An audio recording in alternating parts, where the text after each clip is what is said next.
రైతులకు తెలిసింది ఉన్న భూమిలో సాగు చేసుకుని జీవనం గడపడం. సేద్యం తప్ప మరో ధ్యాస ఉండదు. కానీ వ్యవసాయం పెరుగుతున్న కొద్దీ క్రమంగా అనేక చట్టాలు రూపుదాల్చాయి.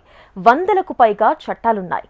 ప్రభుత్వ అధికారులకు కూడా వాటి గురించి తెలియకపోవచ్చేమో, కానీ సాగుదారులు తెలుసుకోవాల్సిన అవసరం ఎంతైనా ఉంది. సాగుతో పాటు భూ వివాదాలను పరిష్కరించుకోవడంలో అన్నదాతలు సాధికారత సాధించాలంటే ప్రభుత్వం ఏం చేయాలి, రైతులు ఏం చేయాలి? నిపుణులు సునీల్ కుమార్ మనకు వివరిస్తారు. నేలతల్లి వీక్షకులకి నమస్కారం. భూమి వ్యవసాయానికి సంబంధించి ఎన్నో చట్టాలను, ఎన్నో కోర్టు తీర్పుల గురించి, ప్రభుత్వ ఉత్తర్వుల గురించి మనం మాట్లాడుతూ వస్తున్నాం.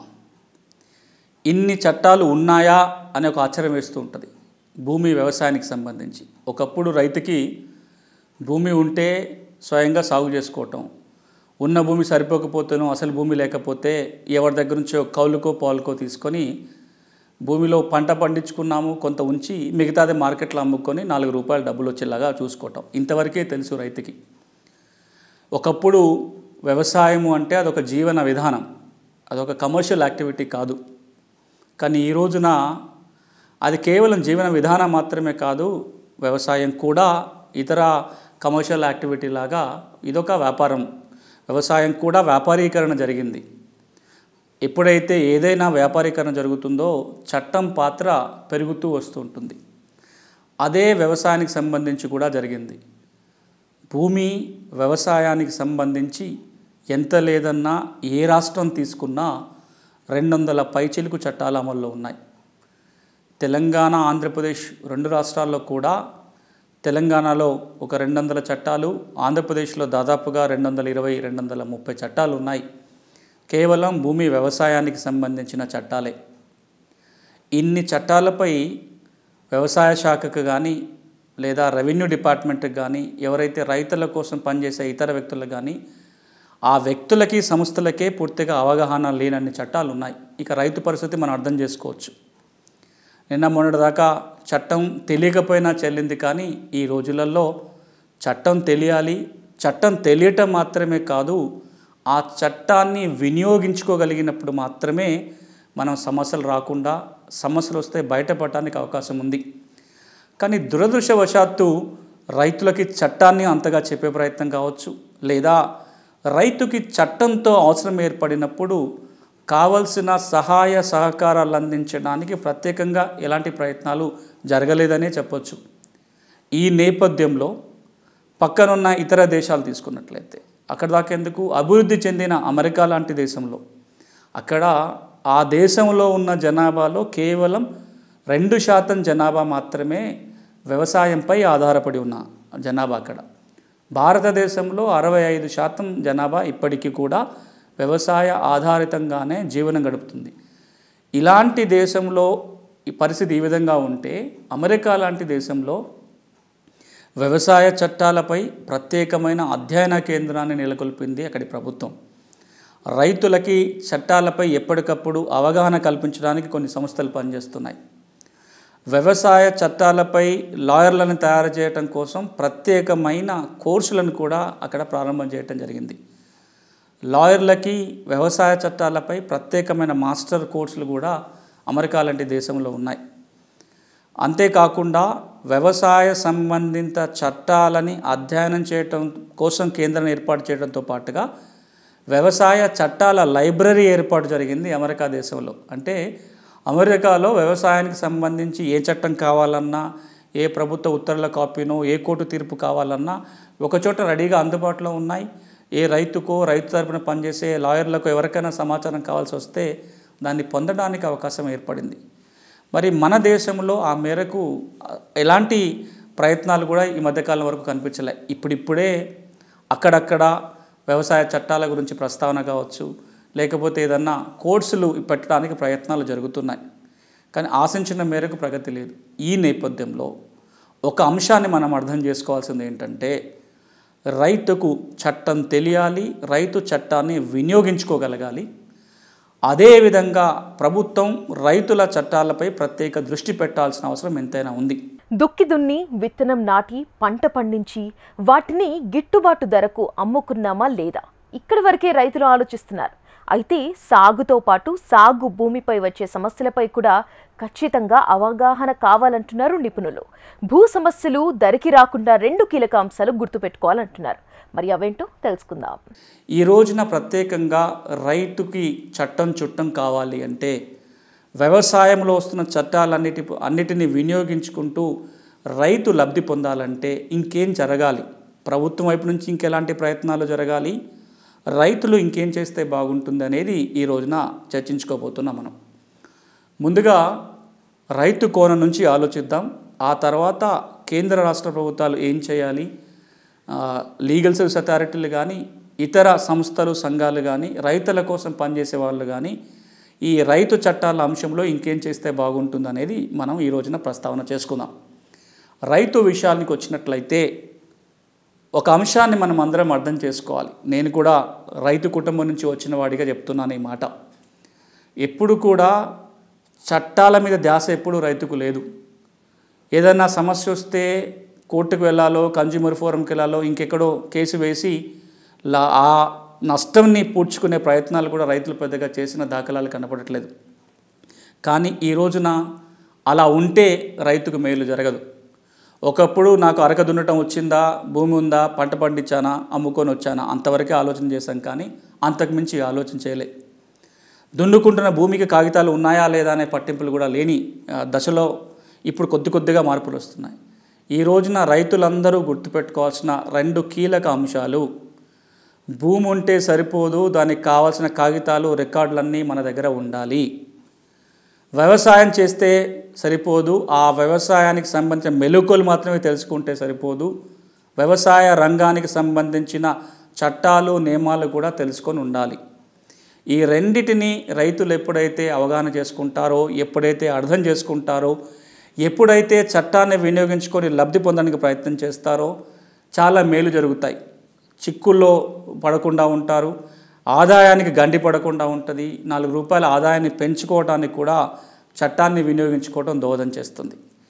ఇక రెండవది, రైతులందరూ ఆలోచన చేయాల్సింది, ఏవైతే రైతుల కోసం చేయబడ్డ చట్టాలు ఉన్నాయో వాటిని పెద్ద ఎత్తున వాడుకొని లాభం పొందే ప్రయత్నం చేయాలి. రైతు హక్కుల చట్టం ఉంది, కేంద్ర ప్రభుత్వం చేసిన చట్టం.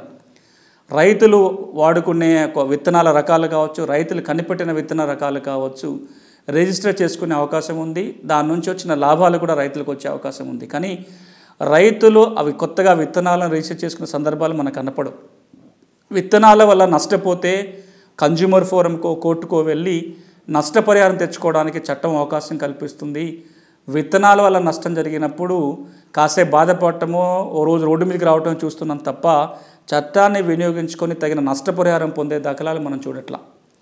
కాంట్రాక్ట్ వ్యవసాయం చేస్తున్నప్పుడు కాంట్రాక్ట్ వ్యవసాయం అయితే చేస్తున్నారు కానీ ఒప్పందం రాసుకోవాలి, ఒప్పందంలో నియమాలు ఏమున్నాయో చూసుకోవాలి.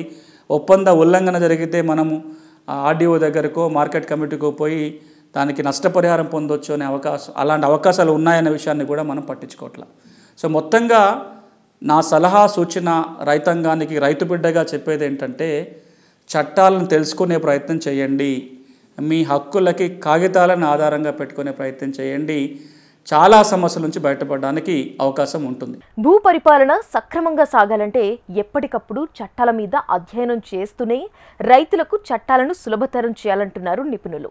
ఈ నేపథ్యంలో అన్నదాతలకు భూ సమస్యల నుండి శాశ్వత పరిష్కారాల మార్గాలు చూపాలంటే ఏం చేయాలి, ఇప్పుడు తెలుసుకుందాం. అది వ్యవసాయ శాఖ కావచ్చు, గ్రామీణాభివృద్ధి శాఖ కావచ్చు, భూ పరిపాలన చూసే రెవెన్యూ శాఖ కావచ్చు, పేదలకు ఉచిత న్యాయ సహాయాన్ని అందించడం కోసం ఏర్పాటు చేయబడ్డ లీగల్ సర్వీసెస్ అథారిటీలు కావచ్చు, రైతుల కోసం పనిచేసే స్వచ్ఛంద సంస్థలు, ఇతర ఆర్గనైజేషన్లు కావచ్చు, రైతు సంఘాలు కావచ్చు, రైతు మేలు కోసం ఆలోచించే ఇంకెవరైనా కావచ్చు, అకాడమిక్ ఇన్స్టిట్యూషన్, యూనివర్సిటీలు, కాలేజీలు కావచ్చు, వీళ్ళందరూ ఒక 6-7 కీలకమైన అంశాల మీద ఆలోచన చేయాలి. ఆ అంశాల మీద పనిచేయడానికి ఉపయుక్తులైతే కనుక రైతాంగానికి మేలు చేసిన వాళ్ళం అవుతాం. అందులో మొట్టమొదటిది తప్పకుండా వెంటనే చేయాల్సింది, ఇది అందరూ చేయగలిగే పని కూడా, రైతుల యొక్క అవసరాలు ఏంటో అధ్యయనం జరగాలి. న్యాయపరమైన అవసరాలు, రైతుకు ఎలాంటి సందర్భంలో చట్టంతో అవసరం పడుతుంది, రైతుకి ఎట్లాంటి వివాదాలు వస్తున్నాయి, ఎట్లాంటి సమస్యలు వస్తున్నాయి, విత్తనాలు నష్టపోయినప్పుడు ఏం చేస్తున్నాడు, లేకపోతే భూ వివాదాలు వస్తే ఏం జరుగుతుంది, సమస్యలు వచ్చినప్పుడు ఎక్కడికి పోతున్నాడు. రైతుకు న్యాయ సేవలు అందించాలంటే ముందుగా తెలియాల్సింది రైతు యొక్క అవసరాలను అర్థం చేసుకునే ప్రయత్నం జరగాలి. అమెరికా లాంటి దేశంలో అన్ని వర్గాల వాళ్ళ యొక్క న్యాయపరమైన అవసరాలను అధ్యయనం చేయటం కోసం 4 ఏళ్ళకు ఒకసారి స్టడీస్ జరుగుతాయి, అధ్యయనాలు జరుగుతాయి. వివిధ వర్గాల వాళ్ళకి ఎట్లాంటి అవసరాలు ఉన్నాయో అంచనా వేసి దాని ఆధారంగా ప్రభుత్వ కార్యక్రమాలు రూపొందించటం, దాని ఆధారంగానే లా కాలేజీలో పాఠాలు చెప్పటం, దాని ఆధారంగానే లాయర్లకు శిక్షణ ఇవ్వటం జరుగుతుంది. ఈ రోజున మన దేశంలో రైతాంగం యొక్క చట్టపరమైన అవసరాలను ఎప్పుడైనా అర్థం చేసుకునే ప్రయత్నం చేశామా? ఆ ప్రయత్నం వెనువెంటనే జరగాలి. యూనివర్సిటీలు, కాలేజీలు పెద్ద ఎత్తున ఇట్లాంటి అధ్యయనాలు చేయొచ్చు. వాళ్ళ కోర్సులో భాగంగా రైతుల అవసరాలను అధ్యయనం చేసే ప్రయత్నం చేయొచ్చు. యూనివర్సిటీసు, అదేవిధంగా లీగల్ సర్వీస్ అథారిటీలు, వ్యవసాయ శాఖ అందరూ కూడా రైతుల యొక్క చట్టపరమైన అవసరాలు ఏంటో అధ్యయనం చేయడానికి ప్రయత్నం చేస్తే ఆ అధ్యయనాల ఆధారంగా రైతులకి చట్టాన్ని దగ్గర చేసే కార్యక్రమాలని మంచిగా డిజైన్ చేయడానికి అవకాశం ఏర్పడుతుంది. పెద్ద ఎత్తున కార్యక్రమాలు చేయడానికి ఈ స్టడీసే చాలా కీలకంగా ఉపయోగపడతాయి. ఇక రెండవ పని అందరూ ఆలోచన చేయాల్సింది, రైతులు కూడా చట్టాలని వినియోగించుకునే స్థాయికి తీసుకెళ్ళాలి. చట్టం చెప్పాలి, చట్టాన్ని వాడుకునే దశకి ఆ స్థాయికి తీసుకెళ్ళాలి. చట్టం తెలవటం వేరు, చట్టాన్ని వాడుకోగలగటం వేరు. దాన్నే లీగల్ అవేర్నెస్, లీగల్ ఎంపవర్మెంట్ అంటాం. లీగల్ అవేర్నెస్ అంటే పలానా చట్టం ఉంది, విత్తనాల వల్ల నష్టపోతే పలానా విత్తనం చట్టం కిందనో, లేకపోతే కన్జ్యూమర్ ప్రొటెక్షన్ యాక్ట్ కిందనో, లేదా ఫార్మర్స్ రైట్స్ యాక్ట్ కిందనో కేసు పెట్టవచ్చు, డబ్బులు తెచ్చుకోవచ్చు, నష్టపరిహారం తెచ్చుకోవచ్చు అని తెలిసి ఉండటం లీగల్ అవేర్నెస్. కానీ అలాంటి సమస్య వచ్చినప్పుడు ఒక దరఖాస్తు రాయటం, ఎక్కడ కేసు వేయాలో అక్కడ పిటిషన్ వేయగలిగి ఆ నష్టపరిహారాన్ని పొందేదాకా ఏమేం చేయాలో ఆ పనులు చేసుకోగలగటం లీగల్ ఎంపవర్మెంట్. ఈ రోజున కనీసం అవగాహన కూడా రైతుకు లేదు. ముందుగా అవగాహన పెంపొందించే ప్రయత్నం జరగాలి. ఆ తర్వాత వాళ్ళని లీగల్ ఎంపవర్మెంట్, సమస్య వచ్చినప్పుడు వాళ్ళ సమస్య పరిష్కారానికి వారే కృషి చేసుకునే దశకు మనం తీసుకెళ్ళగలగాలి. ఇది రెండవ కార్యక్రమం. ఇక మూడవ కార్యక్రమం, ప్రతి రాష్ట్రం, కేంద్ర ప్రభుత్వం కూడా సాగు చట్టాల అధ్యయనానికి కేంద్రాలను ఏర్పాటు చేయాలి. అదే ప్రతి రాష్ట్రంలో ఈ రోజున న్యాయ విశ్వవిద్యాలయాలు ఉన్నాయి. హైదరాబాద్లో నల్సార్ విశ్వవిద్యాలయం ఉంది. అన్ని రాష్ట్రాల్లో కూడా లా స్కూల్స్ ఉన్నాయి. కాబట్టి ఇవన్నీ ఉన్నత విలువలతోటి ఉన్నత న్యాయ విద్యని అందించే కార్యక్రమాలు చేయడం కోసం ఏర్పాటు చేయబడ్డ యూనివర్సిటీసు. ఇలాంటి యూనివర్సిటీస్లలో భూ చట్టాలు, వ్యవసాయ చట్టాల అధ్యయనం కోసం ఒక ప్రత్యేకమైన కేంద్రాన్ని ఏర్పాటు చేసి అమలులో ఉన్న చట్టాలని అధ్యయనం చేయటం, వాటి అమలు తీరు ఏ విధంగా కూడా దాన్ని అధ్యయనం చేయటం, ఎలాంటి మార్పు చేర్పులు రావాలో కూడా చెప్పడానికి ఈ అధ్యయనాలు ఉపయోగపడతాయి. ఇలాంటి ప్రయత్నం ప్రతి రాష్ట్రంలో జరగాలి. ప్రతి రాష్ట్రంలో సాగు చట్టాల అధ్యయన కేంద్రాలు రావాలి. ఇక మరొక పని అన్ని రాష్ట్రాలు, అన్ని ప్రభుత్వాలు చేయాల్సింది, వ్యవసాయానికి సంబంధించిన ఉన్న నియమ నిబంధనలు, చట్టాలన్నిటినీ ఒకచోట పేరుస్తూ సాగు చట్టాల లైబ్రరీ రూపొందించాలి. అది కేవలం పుస్తకాలు ఉండడం కాదు, ఒక వెబ్సైట్ ద్వారా పెట్టి ఎవరైనా సరే ఈ రోజున వ్యవసాయానికి సంబంధించిన నిబంధనలు ఏమున్నాయి. ఇప్పుడు అందరూ ఆర్గానిక్ ఫార్మింగ్, న్యాచురల్ ఫార్మింగ్ చేస్తున్నారు. ప్రకృతి వ్యవసాయం పేరుతోటి ఆర్గానిక్ వ్యవసాయం అని చెప్పి ఎరువులు, పురుగు మందులు వాడకుండా, రసాయన ఎరువులు వాడకుండా పంటలు పండించే ప్రయత్నాలు జరుగుతున్నాయి. ఆ ఉత్పత్తులు మార్కెట్లో అమ్ముకుంటే ₹4 ఎక్కువ గిట్టుబాటు అయ్యే అవకాశం కూడా ఉన్నది. కానీ దానికి సంబంధించిన నియమాలు ఏమున్నాయి? అది ఆర్గానిక్ ఉత్పత్తి అని బ్రాండింగ్ తెచ్చుకోవాలంటే ఏం చేయాలి? ఆర్గానిక్ వ్యవసాయానికి సంబంధించిన ప్రత్యేకమైన చట్టాలు ఉన్నాయా? దానికి సంబంధించిన సమాచారం ఎక్కడ దొరుకుతుంది?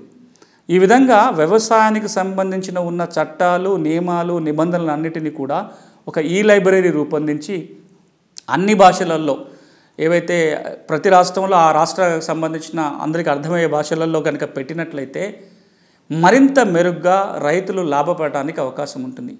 ఇవి చాలా కీలకమైనవి. దీంతో పాటుగా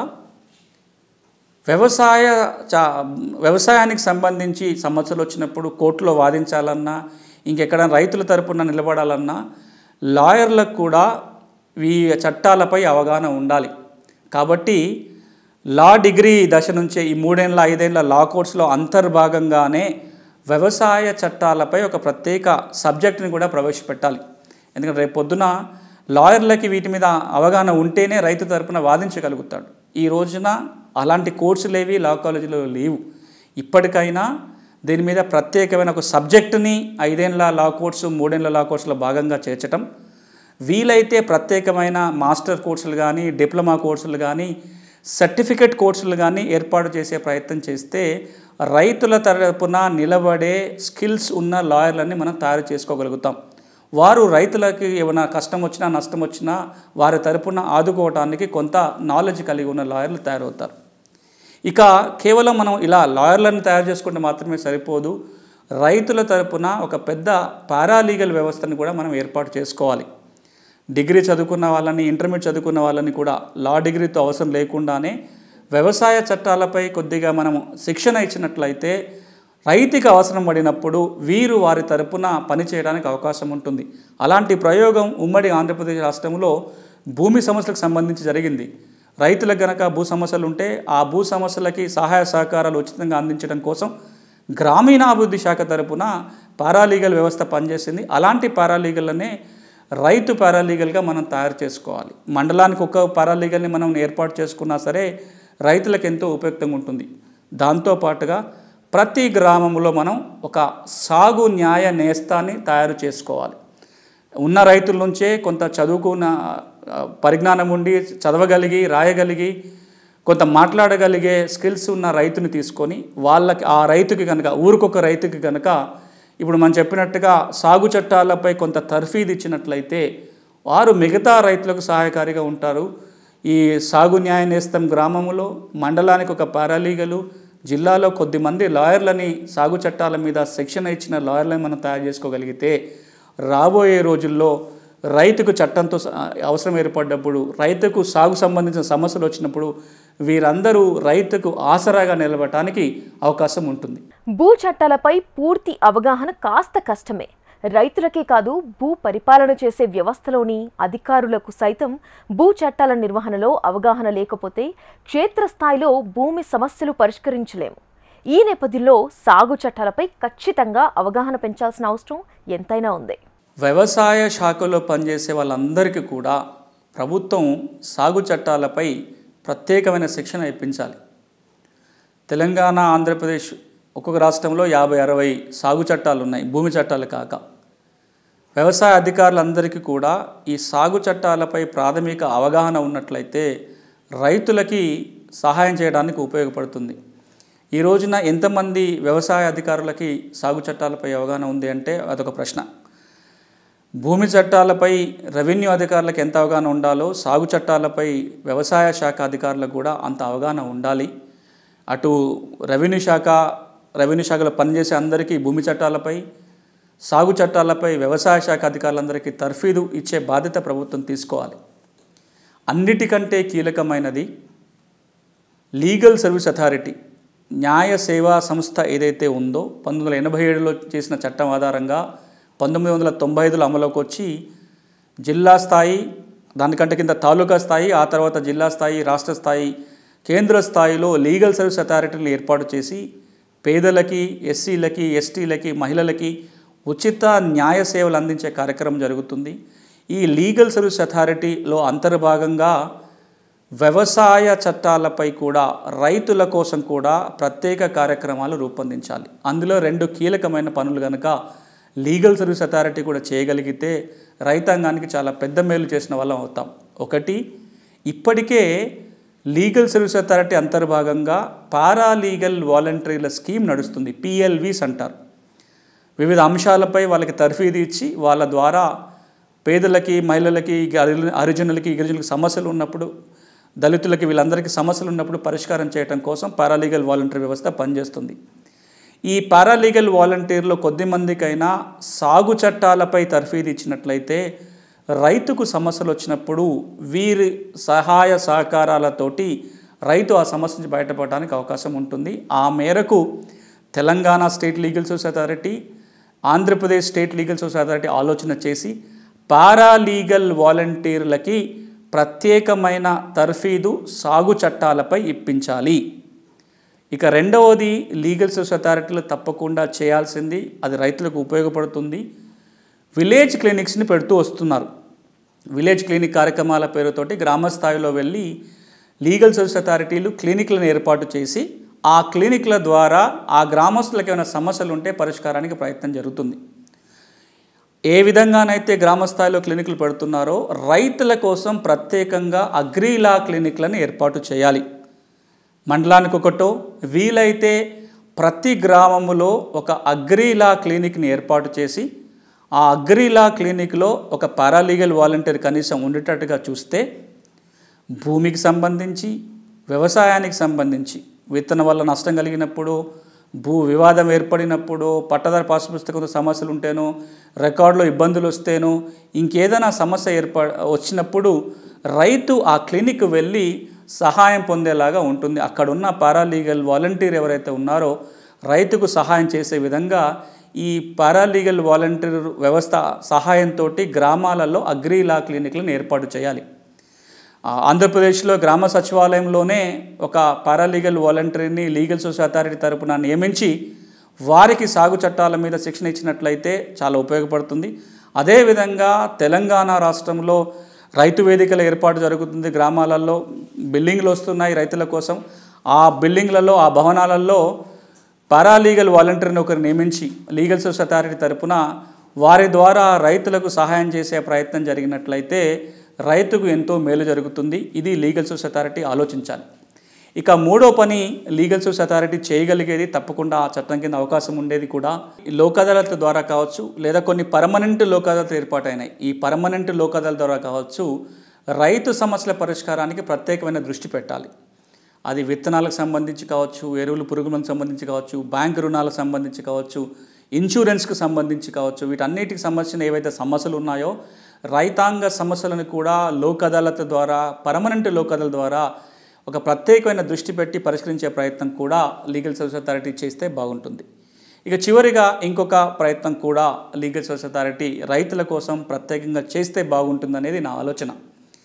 ఈ మధ్య కాలంలో ఎవరిపైన నేరారోపణ జరిగితే వాళ్ళు లాయర్లు పెట్టుకోలేని పరిస్థితి ఉన్నట్లయితే పేదల తరపుననే లాయర్లని నియమించడం కోసం లీగల్ ఎయిడ్ డిఫెన్స్ కౌన్సిల్ పేరుతోటి వారికే నెలవారీగా జీతాలు ఇస్తూ ఒక నాణ్యమైన లాయర్లని ఈ పేదవాళ్ళకి అందుబాటులో తీసుకొచ్చే ప్రయత్నం లీగల్ సర్వీస్ అథారిటీ చేసింది. అదేవిధంగా ఫార్మర్స్ డిఫెన్స్ కౌన్సిల్ పేరుతోటి ఇంకేదన్నా ఒక మంచి పేరు దానికి పెట్టుకొని రైతుల తరపున రైతులకి సమస్యలు ఉన్నప్పుడు వాదించడానికి కొద్దిమంది లాయర్లని లీగల్ సర్వీస్ అథారిటీ నియమించినట్లయితే రైతాంగానికి ఎంతో మేలు జరుగుతుంది. కన్జ్యూమర్ ఫోరంలో పోయి కేసు వేయాలి విత్తనాలకు సంబంధించి, రైతుల తరపున కేసులు చేసేవాళ్ళు కావచ్చు, లేదా పంట రుణాలకు సంబంధించి కావచ్చు, మార్కెట్లో జరిగే మోసాలకు జరిగినప్పుడు కావచ్చు. ఇలాంటి సందర్భాలలో కోర్టుకో, కన్జ్యూమర్ ఫోరంకో, రెవెన్యూ అథారిటీకో వెళ్లాల్సిన పరిస్థితి వచ్చినప్పుడు వాళ్ళ తరపున పనిచేయడం కోసం ప్రత్యేకమైన లాయర్లని లీగల్ ఎయిడ్ డిఫెన్స్ కౌన్సిల్ లాగా ఫార్మర్స్ డిఫెన్స్ కౌన్సిల్లో లేదా ఫార్మర్స్ లాయర్ల పేరుతోటో లీగల్ సర్వీస్ అథారిటీ కనుక ఏర్పాటు చేస్తే రైతాంగానికి ఒక గొప్ప మేలు చేసిన వాళ్ళు అవుతాం. భారతదేశం వ్యవసాయ దేశం. ఈ దేశానికి రైతే వెన్నెముక అని మనం చెప్తుంటాం. ఆ వెన్నెముకని నిలబెట్టాలి అంటే చట్టాన్ని కూడా దగ్గర చేయాలి. చట్టం సహాయంతో మనం ఆసరగా నిలబడే ప్రయత్నం చేస్తేనే రైతుకు మేలు జరుగుతుంది. ఇది లీగల్ సర్వీస్ అథారిటీ చేయాల్సిన పని. ఈ రెండు రాష్ట్రాలలో దాదాపుగా 50 న్యాయ కళాశాలలు, న్యాయ విశ్వవిద్యాలయాలు ఉన్నాయి.